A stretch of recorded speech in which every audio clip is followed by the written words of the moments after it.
The ABC Project is an early childhood intervention that was conducted some 30 years ago that gave what essentially is enriched preschool and access to health care to disadvantaged children in one area in North Carolina.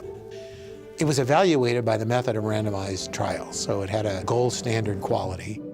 Some people were assigned to a treatment group, some people were assigned to a control group. These people have been followed for at least 35 years. The group working with us pioneered in providing very detailed medical exams on both the treatment and control groups in their mid-30s, which revealed substantial differences in terms of their health and the risk factors for later life disease. We found that 1 in 4 males in the control group was affected by what's called metabolic syndrome.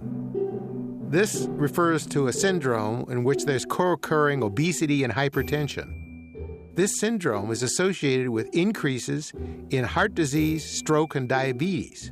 On the contrary, no men in the treatment group, 0%, had metabolic syndrome. When we look at conditions that are predictive of coronary disease, for example, blood pressure, systolic and diastolic, we find differences for males in the treatment group that are substantial when we compare that with the control group.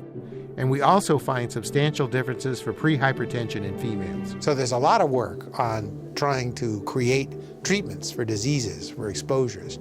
But nonetheless, there's a lot of scope which is not being discussed now about how early health can create later health, how early education can produce later health, how we can create a capacity which produces much less burden on the healthcare system and much more promise for the American economy.